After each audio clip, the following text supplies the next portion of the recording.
Hello, hello. Hi guys, well, here we have it. The project bike is now in, and the first thing I'd like to do with you is just take a look at exactly what I've bought. Now, I've taken the tank and the side panels off. Obviously, I don't need to show you how to do that. Done that in another video. But this bike is the perfect example of what you can pick up.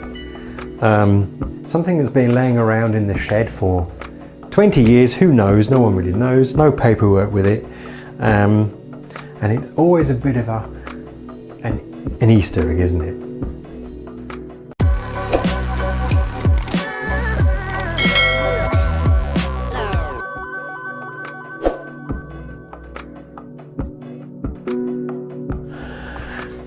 So this bike is the absolute Easter egg. I bought it because I just like a bit of a challenge, and I'm going to take some videos with my phone and put them up in the top corner here, just to sort of give you an idea of some of the things that we've got on this bike that I just think are worth mentioning because it's interesting. So let me just make a couple of videos here and I'll show you. Now, once you've taken all of the top off so you can see what's going on, then suddenly things like this pop up. Just check that I've got this set up correctly. Here we go. So, here we go.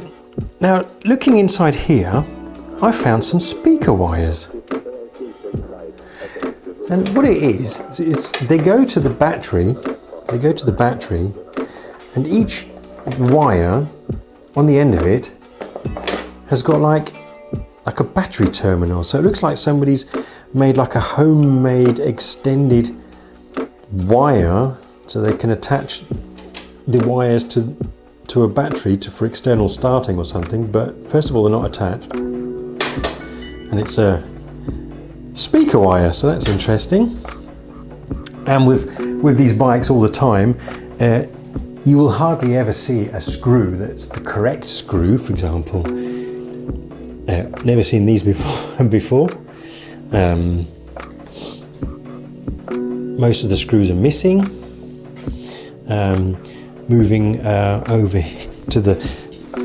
down to the cowling, you've got like certainly a set of interesting screws down here. On this particular bike, somebody has actually blanked off the anti-dive at the front. That's dead. It's a US model. I can see this because we spoke about this recently, didn't we? There's this emissions job that comes off the rocker cover, operated through the vacuum system. It has a tacho unit in miles, as you can see here, in miles, and somebody's put a big 50 on it for 50 kilometers an hour, so they know where to go, what speed to be doing at.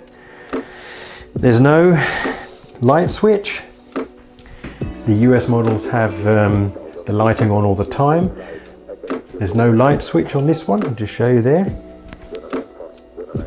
But on a European model, we obviously have the light switch here. So, and something else that we have under here is for the lighting. There's a relay underneath the bracket, which holds the indicator relay on. So those are a few interesting things that we've seen on this bike so far. Apart from the fact that 30 years of muck and crud. Here's another one for you. Here's a nice looking bolt holding the clutch cable in, clutch lever, sorry. Yeah, I mean, obviously nothing is how it should be. God knows who's been working on this or what's happened to it in its life. But you know, there's bits missing. There's all the wrong screws. Let me just move the bike over to the other side. So now looking at it from this side, it's the same thing again. We have strange screws, bolts, bits where they shouldn't be.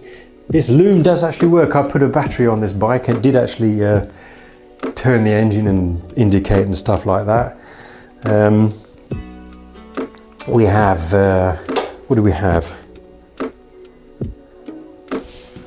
It's the same story. We have a lot of things that are not the way they should be. But one thing I did find very interesting was the front drive chain sprocket. I'll just take a video of this. You will know that the front drivetrain sprocket is held on with this clip here.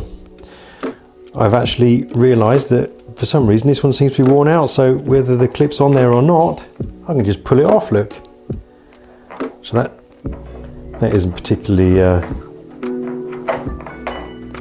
it's not the way it should be, is it? So, something to check for if you get a new bike. I've had a quick look at the carbs, and basically I took 2 lids off from here without pulling the carbs off, just to see what state they're in. And this is the sort of thing you'll find. I'll just take another video. And this is what you will find. The diaphragms are completely shot on this one. They're ripped. This one was actually underneath the cover, so it probably didn't run properly anyway. This one's okay, and I haven't taken the other 2 off, so I don't know. So that's going to be a bit of a challenge when it comes to putting the carburetors back together. And other than that, it literally is just a mix of all sorts of screws, nuts, bolts. God knows what's happened to this poor bike in its life. But yeah, if you stay with me on my channel here, then we can get it going. We can put it back together. I'm just going to do a walk around now, do a little video with this, and just place it up here whilst we're chatting away, and we'll take it from there. Now the thing is, this bike has no paperwork. There'd be no point in doing this bike up. I couldn't get it registered, or if you could, but there's a lot of official paperwork that you have to go through, red tape. So the best thing you can do, quite honestly, is get yourself a frame with paperwork, documentation, and put everything into that frame. So that's what's going to happen.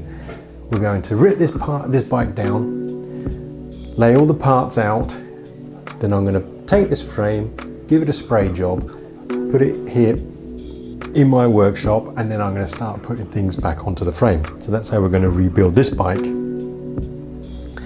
The thing is this bike here, it's just like a bit of a fun bike for me at the moment, really, just to get my hands dirty, get some work on the bike. My bike's finished, so I've got nothing else left to do on that. Well, what should we do with this? I mean, it has a non-standard colour anyway. It was painted red. The tank needs redoing anyway. So the question is, what shall we do with this bike? Let's give it a theme. And if you guys can give me some ideas, I don't know, let's just say, let's do a NATO bike, and we'll do it in black and olive green. Let's do it in a girlie's bike, and let's do it in pink, or we'll do it multicoloured, or whatever you want. Zebra, black and white. Give me some ideas of what colour you want this to be done. Maybe I'll do it. I mean, it's all a bit of fun, isn't it? And along the way you can follow me whilst we are stripping this down, finding all its problems and putting it back together on the other frame. So that's the idea. So as you can see, 30 years of whatever's happened to this bike has taken a bit of a toll. And yeah, it's going to be an interesting journey, this one. I've got a mate of mine, Kevin. Kevin wants to help me pull this bike apart. So we shall be doing that together. But yeah, I'm sure we're going to find some more interesting things along the way. This is exactly the sort of project bike that I was looking for. It's a bit of a demonstration to show you what you can buy if you're not careful. If you're new to biking and you decide to look on the internet and find yourself a nice GPZ 600, the pictures were good, it looked good. and you get it home, if you are not either mechanically minded or have had experience in any of these these bikes from the Japanese era, then you're going to have a problem. And there's a whole host of other things that are going on here. So I won't be going into all of it in detail. The next thing that will happen is this bike will be stripped down completely, because it's the only way you can start. You need to work your way up completely from a nice fresh frame. And what colour should we do the frame in? Black, silver, pink? Let me know. So I'll see you in the next episode when we pull this baby apart. Catch you later.